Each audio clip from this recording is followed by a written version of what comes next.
নমস্কার, আমি সুশোভন চন্দ্র। আজকে এই প্রতিবেদন পেশ করার পূর্বে বলে রাখি, মন ভারাক্রান্ত। মন ভালো নেই, কীভাবে ভালো থাকি? নবজাগরণের পুণ্যভূমিতে যেভাবে অনাচার, দুরাচার এবং এক কথায় বলতে গেলে মৎস্যন্যায়ের যুগের মতো সামিল হয়েছে বঙ্গ, সেখানে মন ভালো থাকে কী করে? আমার এই প্রতিবেদন 3টি স্তরে ভাগ করা হয়েছে।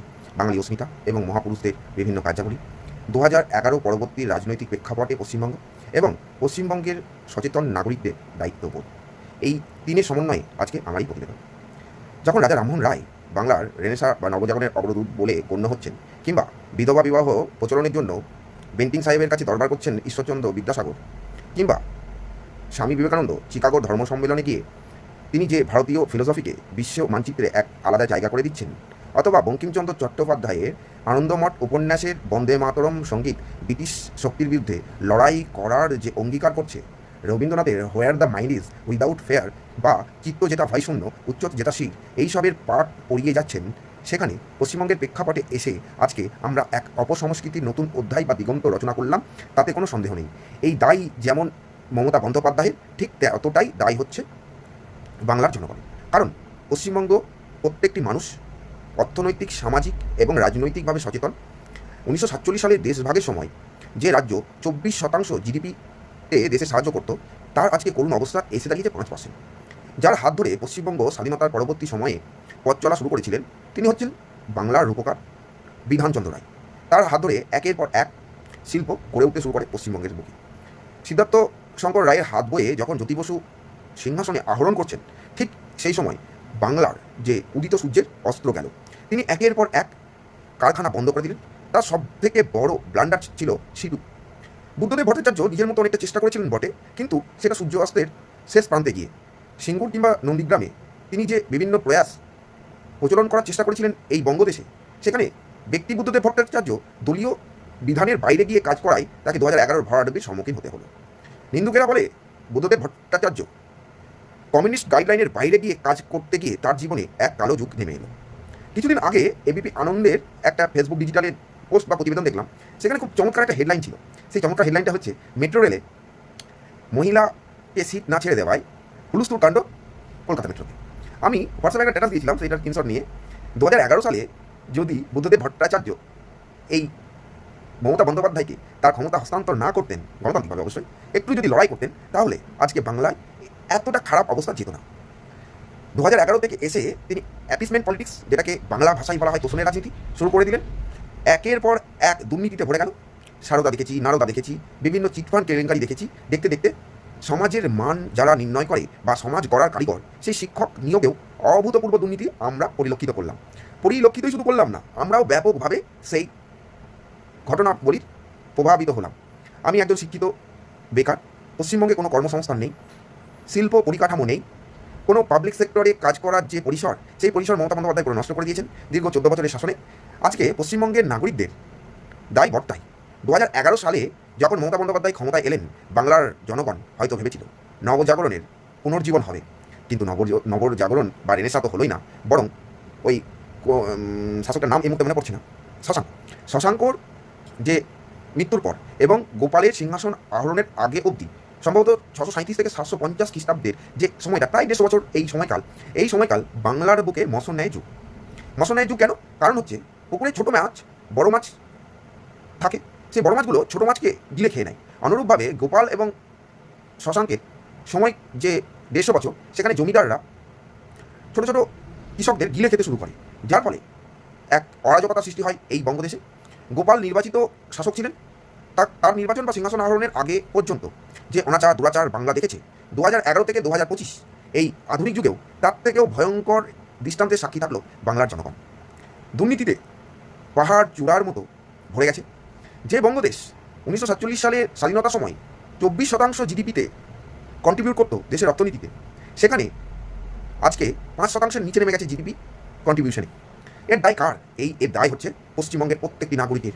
তারা যদি সচেতনভাবে 2021 মমতা বন্দ্যোপাধ্যায়ের ওই ভাঙুতাবাজি, পা ভেঙে যাওয়া কিংবা ডবল চাকরি, লক্ষ্মী ভাণ্ডারের লালসায় লালায়িত না হয়ে বিজেপিকে প্রতিষ্ঠা করতো, তাহলে শুরু হতো রামরাজ্য। আমরা বিশেষ করে ভারতীয় হিন্দুরা ধর্মচারণ এবং আধ্যাত্মিকতায় বিশ্বাসী। ধর্ম যা ধারণ করে, অর্থাৎ ভালো জিনিস ধারণ এবং খারাপ জিনিস বর্জনই হচ্ছে ধর্মের মূল লক্ষ্য। আজকে দিনে দাঁড়িয়ে শপথ নিন প্রত্যেকটি নাগরিক 2026 সালে আপনারা যাকে ভোট দেবেন দিন, কিন্তু no vote to Mamata. Mamata আজকে দিনে দাঁড়িয়ে মোহাম্মদ বিন তুগলকের থেকে কোনো অংশে কম নয়। মোহাম্মদ বিন তুগলক সম্ভবত 1460-70-এর ওই সময়টাই সিংহাসন আহরণ করছেন এবং তিনি তার রাজধানী স্থানান্তর করছেন দিল্লি থেকে দেবগিরি, নাম বদলে দৌলতাবাদ নামকরণ করা হয়। 7-8 বছরে তিনি সেখানে রাজত্ব কায়েম করেন এবং তিনি ফিরে আসেন। এখানে একটা মজার ব্যাপার আছে, তিনি রাজধানী স্থানান্তর করছেন, তাতে কিছু এসে যায় না। আমরা দেখেছি প্রাচীন ভারতে মগধ কেন্দ্রিক শাসন ব্যবস্থা কেন্দ্রীভূত হয়েছে, মগধকে কেন্দ্র করেই সারা ভারতবর্ষ পরিচালিত হয়েছে। মগধ বর্তমানে পাটলিপুত্র বা পাটনা। আমরা দেখেছি দিল্লি সালতানাত যুগে আগ্রা এবং দিল্লি এই সমস্ত জায়গায় শাসন পরিচালনা হতে মোগল আমলেও তার ব্যতিক্রমী হয়নি। 2011 সালে সিংহাসন আহরণ করে তিনি পাগলা রানী তখন ছিলেন না, ছিলেন বাংলার অগ্নিকন্যা। বাংলার অগ্নিকন্যা কেন মমতা বন্দ্যোপাধ্যায়? কারণ সেই দিন হয়তো বাংলা জনগণ সহ প্রত্যেকটি শুভ বুদ্ধিসম্পন্ন ব্যক্তি বুঝতে পারেনি বাংলার অগ্নিকন্যা উপাধি নেওয়া মমতা বন্দ্যোপাধ্যায় বাংলায় যেভাবে আগুন লাগিয়ে দিলেন, যেমন দামানলের মতো ছড়িয়ে পড়লো সেই আগুন, কোনো কিছুকে ছেড়ে কথা বললো না। 2007 সালের সিঙ্গুরের আন্দোলনের আগুন এতটাই এফেক্টিভ ছিল, 2 দশক হতে চললো, তবুও শিল্প আর এলো না। শিল্প তাড়ানো মুখ্যমন্ত্রী শিল্প নিয়ে আসার অনেক চেষ্টা তো করলেন, কিন্তু তাকে তো কেউ ভরসা করে না। যেভাবে তিনি অটল বিহারী বাজপেয়ীকে ঠকিয়েছেন, অনুরূপভাবে মনমোহন সিংকেও ঠকিয়েছেন। তিনি হচ্ছেন ডোগলাপানার জ্বলন্ততম নিদর্শন। তো সে হলো এক ঘটনা। তো আমি যে মোহাম্মদ বিন তুগলক নিয়ে বলছিলাম, মোহাম্মদ বিন তুগলক রাজধানী স্থানান্তরের একটা মজার ঘটনা বলতে গিয়ে মমতা বন্দ্যোপাধ্যায় নিয়ে বলে ফেললাম, কারণ আমিও তো শিক্ষিত যুবক, মনের মধ্যে যে ক্ষোভ আছে সে উগড়ে বেরিয়ে আসছে। তা মোহাম্মদ বিন তুগলকের রাজধানী স্থানান্তরের এই ঘটনাটা বলি। তিনি আগ্রা থেকে দৌলতাবাদে রাজধানী স্থানান্তরের সময় প্রত্যেকটা নাগরিককে তিনি টেনে টেনে দৌলতাবাদে নিয়ে এসেছিলেন। দৌলতাবাদ সম্ভবত মধ্যপ্রদেশে, প্রায় 1100 কিলোমিটার, প্রায় 1100 কিলোমিটার, মানে আপনার ধরুন 700 মাইল দিল্লি থেকে দৌলতাবাদের দূরত্ব। সেই 700 মাইল তিনি পার করছেন এবং প্রত্যেকটা নাগরিককে, প্রত্যেকটা সরকারি আমলা কর্মচারীদেরকে দৌলতাবাদে টেনে এনে দৌলতাবাদকে তার ওই মঙ্গল আক্রমণের হাত থেকে রক্ষা পেতে এরকম একটা পাগলা সিদ্ধান্ত নিলেন। জাহাপানা তুসি গ্রেট হো তবা কবুল করো, 3 ইডিয়টসে দেখেছিলাম না? তিনিও জাহাপানার মতো এই যে মমতা বন্দ্যোপাধ্যায় এবং মোহাম্মদ বিন তুগলক দুটোই একই গোচরে ছিলেন। মোহাম্মদ বিন তুগলক জাহাপানা নগরী স্থাপন করেছিলেন, অর্থাৎ তার উদ্দেশ্য ছিল কি, যে সেখানে তাকে সবাই হুজুর তুমি ভালো, তুমি ভালো কিছু বলো, এই সমস্ত বলার কার্যক্রম। তা মমতা বন্দ্যোপাধ্যায় ঠিক তেমনই, চারপাশে তিনি ভিত্ত পুষে রেখেছেন। সেই ভিত্তরা কখনো মমতা বন্দ্যোপাধ্যায়ের বিরুদ্ধে তো করেন না, বরঞ্চ ভুলটাকেও ঠিক করিয়ে দেওয়ার অঙ্গীকারবদ্ধ হন না। হাঁচি অনেকটা অশুভ পশ্চিমবঙ্গে ভারতীয় হিন্দুদের জন্য। অশুভ লক্ষণ হচ্ছে এই মমতা বন্দ্যোপাধ্যায় যতক্ষণ পশ্চিমবঙ্গের মসনদে বসে থাকবেন, ততক্ষণই পশ্চিমবঙ্গের অবস্থা শোচনীয় হয়ে উঠবে। আজকের দিনে দাঁড়িয়ে মমতা বন্দ্যোপাধ্যায়কে পরাজিত শুধু করলে হবে না, বিজেপিকে কিন্তু সুশাসন প্রতিষ্ঠা করার অঙ্গীকারবদ্ধ হয়েই নামতে হবে। ভারতাবাজি দিলে চলবে না। পশ্চিমবঙ্গের যে রেনেসা বা সোনার বাংলা ছিল সেটা ফিরিয়ে দিতে হবে এবং বিভিন্ন সমস্যা, সেই সমস্যা থেকে দূরীকরণ করতে পারবে বিজেপি বলে আমার অভিমত। কিন্তু অভিমত যে সবসময় ঠিক হবে এরকম আমি বলছি না। বিজেপি যদি চায় তাহলে প্রত্যেকটা আন্দোলন মুখরিত প্রত্যেকটি বাক্য ব্যয় যেন বাস্তবের মাটিতে প্রতিফলিত হয়। 2011 সালে মমতা বন্দ্যোপাধ্যায় বিভিন্ন কর্মসূচি নিয়ে পশ্চিমবঙ্গের বুকে রাজনীতির যে ছাতা বা ঝান্ডা মানে গুঁজেছিলেন, সেই ঝান্ডা এখন অক্ষত, কারণ তার ভাওতাবাজি জগৎ। আর নেতাদের ভাওতাবাজি সেটাও কিন্তু ভারতীয় জনগণ তারাও জানে। তাই নেতা এবং অভিনেতা এদের মধ্যে কোনো পার্থক্য থাকে না। বছর 5-6 আগে যুক্তিতর্ক অনুষ্ঠান হতো এবিপি আনন্দে, সেখানে একটা সুন্দর প্রতিবেদন হয়েছিল। সেখানে একটা চমৎকার ট্যাগলাইন ছিল, জানেন তো? ট্যাগলাইনের নাম হচ্ছে রাজনীতি শুধু নেতাদের কাজ, পদ্মার পেছনে থাক অভিনেতাদের কাজ। আজকে মনে হয় অভিনেতাদের চাকরিগুলো এই সমস্ত নেতারা খেয়ে নিচ্ছে। আজকে শুভেন্দু অধিকারী, দিলীপ ঘোষ কিংবা সুকান্ত মজুমদারদের, কিংবা জেলার পার্সপেক্টিভে দেখলে জগন্নাথ চট্টোপাধ্যায়, দেব সাহা, অনুপ সাহাদের অঙ্গীকারবদ্ধ করতে হবে নতুন নবজাগরণের জন্য সংস্কৃতি মনা পরিবেশ গড়ে তুলতে হবে। প্রত্যেকটি জাতি যাতে ন্যায় বিচার পায় সেই দিকে লক্ষ্য রাখতে হবে।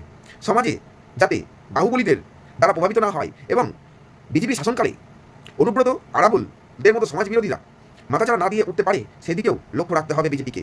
বিজেপি ক্ষমতায় আসা শুধু সময়ের অপেক্ষা, এটা বলে ওভার কনফিডেন্ট হওয়াটা খুব খারাপ। কারণ যে বাংলায় 30% একটি জনগোষ্ঠী তাদের সত্যনিষ্ঠা, ন্যায়পরায়ণতা, দুর্নীতি মন প্রাণকে দূরে রেখে মুক্তমনা হয়ে কোনো একটি সরকার গড়ে তুলতে পারছে না, যার ফলে 70%কে নিয়ে যুদ্ধে অবতীর্ণ হওয়াটা বড়ই চ্যালেঞ্জিং।